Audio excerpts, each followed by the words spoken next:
ಅಮ್ಮ ಸಂದಕ್ ಮಾಡಿದ್ದೀನಿ ನೀನಂತೂನುವೆ. ಮಟನ್ ಸಾರು ತಿಂದು ಬೋಲ್ ದಿನ ಆಗೋಗ್ಬಿಟ್ಟಿತ್ತು ಬಿಡು. ಯಪ್ಪ ಇಷ್ಟು ದಿನಕ್ಕೆ ಇವಾಗಾದ್ರೂ ತಿಂತಾ ಇದೀವಲ್ಲ.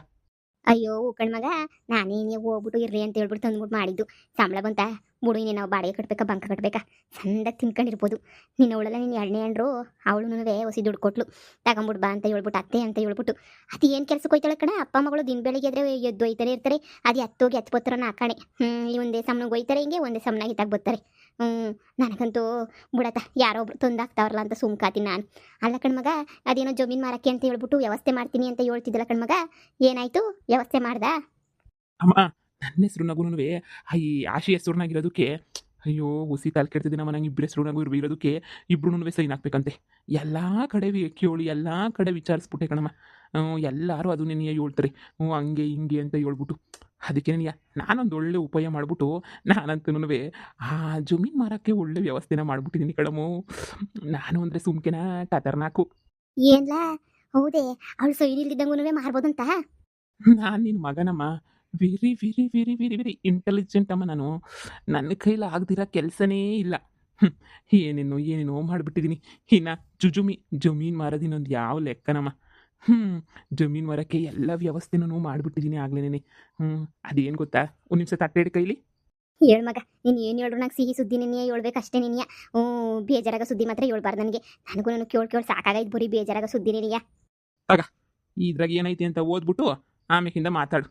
ಏನ್ಲ ಮಗ ಇದು, ಆಸ್ತಿ ಪತ್ರವೇ ಇದು? ಹಾಂ, ಏನಂತೈತೆ? ಹ್ಮ್, ಏನು ಆಶಿ ಹೆಸರು ಬರ್ದೈತೆ? ಆಶಾ. ಏನ್ಲ ಇದು, ಡೆತ್ ಸರ್ಟಿಫಿಕೇಟು, ಮರಣ ಪ್ರಮಾಣ ಪತ್ರ? ಏನ್ಲ ಇದು, ನೀನು ಏನ್ರು ಸತ್ತೋಗುಳೆ ಅಂತ ಹೇಳ್ಬಿಟ್ಟು ಬರೆಸ್ಕೊಂಬಿಟ್ಟು ಬಂದಿದೀಯನ್ಲ? ನಾನು ಹೇಳಿಲ್ವೇನಮ್ಮ, ತಳಕಂಬಳಕ ಮಾಡಾದ್ರೂ ಪರವಾಗಿಲ್ಲ, ನಾನಂತೂ ಏನಾರ ಒಂದು ಉಪಾಯ ಮಾಡ್ತೀನಿ ಅಂತ. ನೋಡಮ್ಮ, ಈಗ ಗಂಡ ಹೆಂಡತಿ ಇಬ್ಬರ ಹೆಸ್ರುನಾಗೂ ಆಸ್ತಿ ಐತಿ ಅಂದರೆ ಹೆಂಡ್ತಿ ಏನಾರ ಸತ್ತಿದ್ರೆ ಗಂಡನ ಹೆಸ್ರಿಗೆ ಬರಬೇಕೆಲ್ಲ.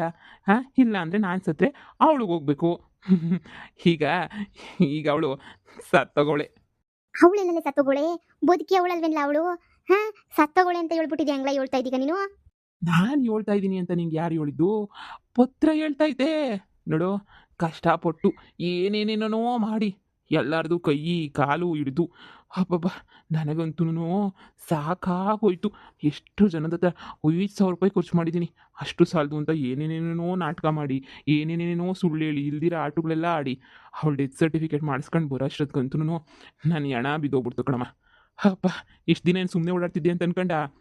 ಅವಳು ಯಾವತ್ತು ಜೈಲಿಗೆ ಹೋದ್ಲು ಅವತ್ತೇನೆ ಊರು ಸುತ್ತ ಒಂದು 4 ರೌಂಡ್ ಹಾಕ್ದೆ. ಅವಾಗ ಹೇಳಿದ್ರು ಅವಳಿನ ಜೈಲಿಂದ ವಾಪಸ್ ಬರೋಕ್ಕಿಲ್ಲ ಬಿಡು, ಯಾರು ಬಿಡಿಸ್ಕೊಂಬಿಟ್ಟು ಬರೋಕ್ಕಿಲ್ಲ ಅವಳನ್ನ, ಹಂಗೆ ಹಿಂಗೆ ಅಂತ ಸುಮಾರು ಜನ ಮಾತಾಡಿದ್ರು. ನಾನು ಒಂದು 2 ದಿನ ಸುಮ್ಕಿದ್ದೆ, ನೋಡೋಣ ಬಿಡು ಅಂತ. ಆಮೇಲೆ ಗೊತ್ತಾಯಿತು ಅವಳು ಈಚೆ ಕಡೆಗೆ ಬರಬೇಕು ಅಂದರೆ ದುಡ್ಡು ಕೊಟ್ಬಿಟ್ಟು ಬಿಡಿಸ್ಕೊಬರ್ಬೇಕು ಅಂತ. ಅವಳನ್ನ ಬಿಡಿಸ್ಕೊಂಬಿಟ್ಟು ಬರೋಕ್ಕೆ ಯಾವ ಮೂದೇವಿ ಅವಳೇ? ನೀನೇ ಹೇಳು. ನಾವೇ ಹೋಗಿ ಬಿಡಿಸ್ಕೊಬಿಟ್ಟು ಬರಬೇಕು. ನಾವು ಹೋಗಿ ಬಿಡಿಸ್ಕೊಂಡೇ ಬರಲಿಲ್ಲ ಅಂತ ಹೇಳಿದ್ರೆ ಹಾಂ ಏನಾಗ್ತೈತೆ? ಅವಳು ಜೈಲಿಂದ ಬರಲ್ಲ, ಅಲ್ಲೇ ಇರ್ತಾಳೆ. ಜೈಲಾಗೆ ಅವಳೆ ಅಂತಂದಮೇಲೆ ಇನ್ನೇನಕ್ಕೆ ಬೇಕು? ಅದಕ್ಕೆ ಕಷ್ಟಪಟ್ಟು ಡೆತ್ ಸರ್ಟಿಫಿಕೇಟ್ ಮಾಡಿಸ್ಕೊಂಡು ಬಂದಿದ್ದೀನಿ. ಈಗ ನಾನು ಸೈನ್ ಹಾಕ್ಬಿಟ್ಟು ಈ ಡೆತ್ ಸರ್ಟಿಫಿಕೇಟ್ನ ಕೊಟ್ಬಿಟ್ಟು ಆಸ್ತಿ ಎಲ್ಲ ಮಾರಾಟ ಮಾಡಿಬಿಡ್ತೀನಿ. ಅದಕ್ಕೇನೆ ಅದೇ ವಿಚಾರಕ್ಕೆ ಅಂತೇಳ್ಬಿಟ್ಟು ಆಗಲೇ ಒಬ್ರಿಗೆ ಫೋನ್ ಮಾಡಿಬಿಟ್ಟು ಎಲ್ಲ ಹೇಳಿದ್ದೀನಿ. 7 ಎಕರೆ ಜಮೀನು ನೋಡೋಕ್ಕೆ ಅಂತೇಳ್ಬಿಟ್ಟು ಅಯ್ಯಪ್ಪ ಇನ್ನೇನು ಬರ್ತಾನೆ ಕಣಮ್ಮ. ಯೋಚನೆ ಮಾಡಬೇಡ. ಹೀಗೆ ಬಂದು ಆರಾಮಾಗಿ ಜಮೀನು ವಿಷಯ ಎಲ್ಲ ಮಾತಾಡಿ ಅಡ್ವಾನ್ಸ್ ಕೊಟ್ಬಿಟ್ಟು ಹೋಗ್ತಾನೆ.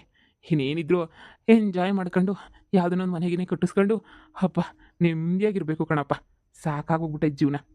ಅಯ್ಯೋ ಮಗನೇ, ನೀನು ಬ್ರೈಸ್ನ ನಾನು ಬ್ರೈನ ವಿಶ್ವೇಶ್ವರಯ್ಯನ ಮ್ಯೂಸಿಯಮಾಗಿ ಮಾಡಬೇಕಿತ್ತು ಕಣ. ಏನು ಮಾಡ್ತೀನಿ, ನಮ್ಮ ಬ್ಯಾಡ್ಲಕ್ಕು ಇಲ್ಲಿದ್ಬಿಟ್ಟಿದ್ಯಾ. ತಿನ್ನು ಮಗ, ಹೊಟ್ಟೆ ತುಂಬ ತಿನ್ನು ನೀನು. ನೀನು ತಿಂದಷ್ಟು ನನಗಂತೂ ಖುಷಿ ನೆನೆಯ. ನನಗಂತೂ ಬಲ್ ಖುಷಿ ಆಯ್ತದ ನೀನು ತಿಂತಾ ಇದ್ರೆ. ತಿನ್ನು ಇನ್ನೇನಾರ ತಂದಾಕ್ಲಾ? ನೀನು ಇಷ್ಟೊಂದು ತಲೆ ಉಪಯೋಗಿಸಿದ್ಯಾ ಅಂದರೆ ನೀನು ಪಾಪ ಮೈಕೈ ನೋವು ಮೈಕೈ ಸುಸ್ತು ಎಲ್ಲ ಆಗಿರ್ತದೆ. ಅದಕ್ಕೆ ಹೊಟ್ಟೆ ತುಂಬ ತಿನ್ಬೇಕು ನೀನು. ಎಕ್ಸ್ಕ್ಯೂಸ್ ಮೀ, ರಾಹುಲ್ ಅಂದರೆ ನಾನೇ ಸರ್, ನಾನೇ ಒಂದು ನಿಮಿಷ ಬಂದೆ. ಅಯ್ಯೋ ಪರವಾಗಿಲ್ಲ ಕೂತ್ಕೊಳ್ಳಿ. ಫಸ್ಟ್ ಊಟ ಮಾಡಿ. ಊಟ ಮಾಡ್ಬೇಕಾದ್ರೆ ಮುದ್ದೆ ಎಲ್ಲ ಎದ್ದೊಳ್ಬಾರ್ದಲ್ವಾ? ಊಟ ಮಾಡಿ ಪರವಾಗಿಲ್ಲ. ಅದೇ ಜಮೀನು ವಿಚಾರ ಮಾತಾಡೋಣ ಅಂತ ಬಂದೆ. ಬೆಂಗಳೂರಿಂದ ಬಂದಿದ್ದೀನಿ ನಿಮ್ಮ ಜಮೀನು ತೊಗೋಬೇಕು ಅಂತೇಳಿ. 7 ಎಕರೆ ಇದೆಯಂತಲ್ಲ ಫುಲ್ ಲ್ಯಾಂಡು, ಅದಕ್ಕೆ ಫುಲ್ ನಾನೇ ತೊಗೊಳ್ಳೋಣ ಅಂತ ಬಂದಿದ್ದೀನಿ. ಬಹಳ ಖುಷಿ ಆಯ್ತು. ನನ್ನ ಮಗ ತಿಂತಾವನೆ. ಬನ್ನಿ ನಿಮ್ಗೂ ಒಂದು ತಟ್ಟೆ ಹಾಕೊಡ್ತೀನಿ. ಬನ್ನಿ ಕುಂತ್ಕೊ ಬನ್ನಿಲಿ. ಅಯ್ಯೋ ಬನ್ನಿ ನೀವು ನನ್ನ ಕೈ ರುಚಿ ಒಂದು ಕಿತ್ತ ನೋಡ್ಬಿಟ್ರೆ ನೀವು ಕಳೆದೋಗ್ಬಿಡ್ತೀರಾ. ಹೌದು ಸರ್, ಬನ್ನಿ ಕೂತ್ಕೊ ಬನ್ನಿ. ಅಮ್ಮ ಹೋಗೊಂದು ತಟ್ಟೆನಾಗ ಹಾಕೋಬಿಟ್ಟು ಬಾ ಹೋಗು. ಅಯ್ಯೋ ನನಗೆ ವಿಲೇಜ್ ಅಂದರೆ ತುಂಬಾ ಇಷ್ಟ. ವಿಲೇಜ್ ಅಂದರೆ ನನಗೆ ಏನೋ ಒಂಥರಲ್ಲ ಏನೋ ಒಂಥರ ಖುಷಿ. ಅದಕ್ಕೆ ಜಮೀನು ತಗೊಂಡು ಸೆಟಲ್ ಆಗೋಣ ಅಂತ ಹೇಳ್ಬಿಟ್ಟು ಬಂದಿದ್ದೀನಿ.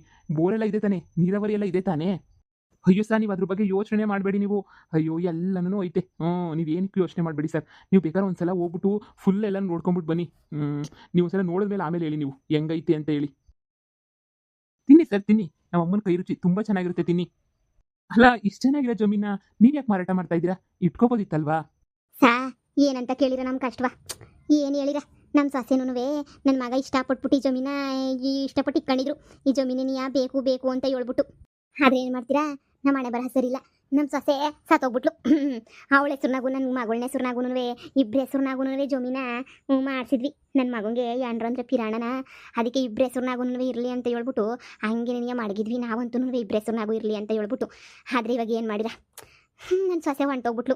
ನನ್ನ ಸೊಸೆ ಹೊಂಟೋದ್ಮೇಲೆ ಇನ್ನು ನನ್ನ ಮಗನಿಗೆ ಇಲ್ಲೆಲ್ಲ ಇರೋಕ್ಕೂ ಏನಕ್ಕೂ ಇಷ್ಟ ಆಯ್ತಿಲ್ವಂತೆ.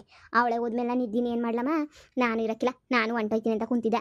ನಾನೇ ಏನೇನೋ ಮಾಡಿ ನನಗೋಸ್ಕರ ಇರಿಸ್ಕೊಂಡಿದ್ದೀನಿ. ಅದಕ್ಕೆ ಈ ಜಮೀನೆಲ್ಲನೂ ಮಾರ್ಬಿಟ್ಟು ಪ್ಯಾಟೆಗೆ ಹೋಗ್ಬಿಟ್ಟು ಸೆಟ್ಲಾಗೋಣ ಅಂತ ಅಂದ್ಕೊಂಡಿದ್ದೀವಿ. ಜಾಯಿಂಟ್ ಆಗೈತಲ್ಲ ಸಾ, ಡೆತ್ ಸರ್ಟಿಫಿಕೇಟ್ ಎಲ್ಲ ಸಬ್ಮಿಟ್ ಮಾಡಿಬಿಟ್ರೆ ಇನ್ನೇನು ಬೇಕಿರಲ್ಲ ಅನ್ನಿಸೋದಲ್ವ ಸಾ. ಇನ್ನೇನಾರ ಬೇಕಾದ್ರೆ ಹೇಳಿ ತಂದು ಸಬ್ಮಿಟ್ ಮಾಡ್ತೀವಿ. ಅಯ್ಯೋ ಸಾಕು ಸಾಕು ಅನ್ಸುತ್ತೆ. ನಾನು ಲಾಯರ್ ಹತ್ರ ಮಾತಾಡ್ತೀನಿ, ರಿಜಿಸ್ಟ್ರೇಷನ್ ಮಾಡಿಸ್ಬೇಕಾದ್ರೆ ಹತ್ರ ಎಲ್ಲ ಡೀಟೇಲ್ಸ್ ಕೇಳ್ತೀನಿ. ಪಾಪ ನೀವು ನೋಡಿ ನನಗೂ ಬೇಜಾರಾಗ್ತೈತೆ. ಸೊಸೆ ಮೇಲೆ ಇಷ್ಟೊಂದು ಪ್ರೀತಿ ಇಟ್ಕೊಂಡಿದ್ರಿ. ಹಾಂ, ನನಗೊಂಥರ ಪಿಚ್ ಅನ್ನಿಸ್ತೈತೆ ನನಗಂತೂ. ಹಾಂ, ಹೋಗ್ಲಿ ಬಿಡಿ, ಏನು ಮಾಡೋಕ್ಕಾಗುತ್ತೆ. ಹಣೆ ಬರಹ ಅಲ್ವಾ. ಜಾಸ್ತಿ ದಿನ ಇರಬೇಕು ಅಂತ ಬರೆದ್ರೆ ಇರೋರೇನೋ, ಜಾಸ್ತಿ ದಿನ ಇರಬೇಕು ಅಂತ ಬರೆದಿಲ್ವಿ ಹಣೆ ಬರಹದಲ್ಲಿ. ಇನ್ನೇನು ತಾನೇ ಮಾಡೋಕ್ಕಾಗುತ್ತೆ. ಒಳ್ಳೆಯವ್ರಿಗೆ ಈ ಥರ ಆಗ್ಬಿಡುತ್ತೆ. ಪರವಾಗಿಲ್ಲ, ನಾನು ಊಟ ಮಾಡ್ತೀನಿ. ಊಟ ಮಾಡಿಬಿಟ್ಟು ಒಂದು ರೌಂಡ್ ಎಲ್ಲ ಜಮೀನೆಲ್ಲ ನೋಡ್ಕೊಂಬಿಟ್ಟು ಬರ್ತೀನಿ. ನಾನು ಆಲ್ರೆಡಿ ಸ್ವಲ್ಪ ನೋಡಿದ್ದೆ, ಬೋರೆಲ್ಲ ಇದ್ದಾವೆ ಅಂತ ಕೇಳಿದ್ದೆ. ಇನ್ನೊಂದ್ಸಲ ಹೋಗ್ಬಿಟ್ಟು ನೋಡ್ಕೊಂಡ್ಬಿಟ್ಟು ಬಂದು ಆದಷ್ಟು ಬೇಗ ರಿಜಿಸ್ಟ್ರ್ ಮಾಡಿಬಿಡೋಣ. ಇವತ್ತು ಅಡ್ವಾನ್ಸ್ನ ಕೊಟ್ಬಿಡ್ತೀನಿ. ಈಗ ಎಷ್ಟು ಬೇಕು ಅಂತ ಹೇಳಿದ್ರೆ ಅಷ್ಟು ಅಡ್ವಾನ್ಸ್ ಪೇ ಮಾಡಿಬಿಟ್ಟು ಹೋಗ್ತೀನಿ. ಈ ಜಮೀನು ಮಾತ್ರ ನನಗೆ ಬೇಕು, ಬೇರೆ ಯಾರಿಗೂ ಕೊಡಬಾರ್ದು. ನಾವು ಒಂದು ಕಿತ ಮಾತು ಕೊಟ್ಟ ಮೇಲೆ ಮುಗಿದೋಯ್ತು. ನಾವು ಬೇರೆ ಯಾರಿಗೂ ಕೊಡಲ್ಲ. ವ್ಯವಹಾರ ಅಂದರೆ ವ್ಯವಹಾರ ನಮ್ದಂತೂ. ನಮ್ಮ ಥರ ವ್ಯವಹಾರ ಯಾರು ಮಾಡಲ್ಲ ಬಿಡಿ. ಆ ಥರ ವ್ಯವಹಾರ ಮಾಡ್ತೀವಿ ನಾವು. ಹಾಂ, ನಮಗೂ ನಿಮ್ಮಂಥವರೇ ಬೇಕಿದ್ದಿದ್ದು. ಸದ್ಯ ಹೆಂಗೋ ನಾನು ಒಳ್ಳೆ ಜಮೀನು ಸಿಗ್ತಾಯಿತ್ತು ನನಗೂ. ನಾನು ಅಷ್ಟೊಂದು ದುಡ್ಡನ್ನ ಏನು ಮಾಡಲಿ ಅಂತ ಯೋಚನೆ ಮಾಡ್ತಾ ಇದ್ದೆ. ಆವಾಗ ನನಗೆ ಐಡಿಯಾ ಬಂದಿದ್ದು, ಜಮೀನು ಮೇಲೆ ಹಾಕೋಣ, ಹಳ್ಳಿನಲ್ಲಿ ಸೆಟ್ಲಾಗೋಣ ಅಂತ. ತುಂಬ ಖುಷಿ ಆಗ್ತಾಯಿತ್ತು ನನಗಂತೂ ನಿಮ್ಮ ಜಮೀನು ತೊಗೊಳ್ತಿರೋದಕ್ಕೆ. ನೀವು ಬೇಜಾರು ಮಾಡ್ಕೊಬೇಡಿ. ಬೆಂಗಳೂರಲ್ಲಿ ನಾನು ನಿಮಗೆ ಪ್ರಾಪರ್ಟಿ ಕೊಡಿಸ್ತೀನಿ. ನಮ್ಮದೊಂದು ಮನೆ ಇದೆ. ಒಂದು ಕೆಲಸ ಮಾಡಿ, ಇಲ್ಲ ಅಂದರೆ ನಾನು ಬೆಂಗಳೂರು ಪ್ರಾಪರ್ಟಿನ ನಿಮ್ಗೆ ಕೊಡ್ತೀನಿ. ನೀವು ಈ ಪ್ರಾಪರ್ಟಿನ ಕೊಡಿ, ಅಂದರೆ ಎಕ್ಸ್ಚೇಂಜ್ ಥರ. ನಂದು ಒಂದು ಮನೆ ಇದೆ ಬೆಂಗಳೂರಲ್ಲಿ. ಮನೆ ಬೇಕಾದರೆ ಕೊಡ್ತೀನಿ, ದೊಡ್ಡ ಮನೆ, ಬಾಡಿಗೆಗೂ ಬರುತ್ತೆ. ಅದನ್ನು ನಾನು ನಿಮಗೆ ಕೊಡ್ತೀನಿ. ಇನ್ನು ಈ ಜಮೀನ ನನಗೆ ಕೊಡಿ. ನೀವು ಓಕೆ ಅಂದರೆ ಓಕೆ. ಅಂದರೆ ಬಾಡಿಗೆನೂ ಬರ್ತದಾ? ಅಂದರೆ ಬಾಡಿಗೆನೂ ಬರ್ತದ್ರಾಗೆ ನಾವು ಕೂತ್ಕೊಂಡು ತಿನ್ಬೋದು. ಮನೆಯೂ ಸ್ವಂತ ಮನೆಯೂ ಇರ್ತೈತೆ, ಬಾಡಿಗೆನೂ ಬರ್ತೈತಾ? ಹಾಂ, ಬಾಡಿಗೆ ಬರೋ ಥರನೇ ಕಟ್ಟಿದ್ದೀವಿ. ಕೆಳಗಡೆ 2 ಮನೆ, ಮೇಲ್ಗಡೆ ನಾವು ಉಳ್ಕೊಳ್ಳೋಕ್ಕೆ ಅಂತ, ಅಂದರೆ ಆವಾಗ ಡೂಪ್ಲೆಕ್ಸ್ ಮನೆ. ಅದ್ರ ಮೇಲ್ಗಡೆ 2 ಮನೆ ಇದ್ದಾವೆ. ಹಾಂ, 2 ಮನೆ. ಟೋಟಲ್ ನಿಮಗೆ 4 ಮನೆಯಿಂದ ಬಾಡಿಗೆ ಬರುತ್ತೆ. 10,000 ಅಂದ್ರೂ 40,000 ಬಾಡಿಗೆ ಬರುತ್ತೆ. ನಿಮ್ಗೆ ಇರಲಿ ಅಂದರೆ ಮನೆ ತೊಗೊಳ್ಳಿ, ಇಲ್ಲ ಅಂತ ಹೇಳಿದ್ರೆ ನಿಮಗೆ ಕ್ಯಾಶೇ ಕೊಡ್ತೀನಿ. ನಿಮ್ಮ ಇಷ್ಟ, ನಿಮ್ಗೆ ಯಾವ ಪ್ರಾಪರ್ಟಿ ಬೇಕಾದರೂ ತೊಗೊಳ್ಳಿ, ತೊಂದರೆ ಇಲ್ಲ. ಮಗ ಇರ್ಲಿ ಕಣ್ಮಗ, ಒಪ್ಕ ಕಣ್ಮಗ, ನೀನು ಸುಮ್ಕೆನೇನೆ ಆಯಿತು ಅಂತ ಹೇಳ್ಬಿಟ್ಟು ಒಪ್ಕ. ಆಗಿದ್ದಾಗೋಯ್ತು, ಒಪ್ಕೊಬಿಡು. ಯಾಕಂದರೆ ನಾವು ಇನ್ನೆಲ್ಲಿ ದುಡಿಯೋಕ್ಕಾಗಲ್ಲ ಅಲ್ವಾ. ಬರೋ 40,000 ರೂಪಾಯಿದಾಗ ತಿನ್ಕೊಂಡು ಜೀವನ ಪೂರ್ತಿ ಇರ್ಬೋದು ನೋಡು ಮಗ. ಹಂಗೆ ಮಾಡು, ಹೇಳು ನೀನು ಹಂಗೇನೇ ಇರಲಿ ಅಂತ ಹೇಳ್ಬಿಟ್ಟು. ನಾವು ಇಲ್ಲೇ ಬರ್ಕೊಡೋಣ, ಅವ್ರು ನಮ್ಗೆ ಅಲ್ಲೇ ಬರ್ಕೊಡ್ತಾರೆ. ಆಯಿತು ಸರ್, ಆಯಿತು. ನಮಗೆ ಮನೆ ಕೊಡಿ, ನಾವು ನಿಮ್ಗೆ ಜಮೀನು ಕೊಡ್ತೀವಿ. ಅದೇ ಥರನೇ ಮಾಡೋಣ ಬಿಡಿ. ಹಾಂ, ಸರಿ ಆಯಿತು.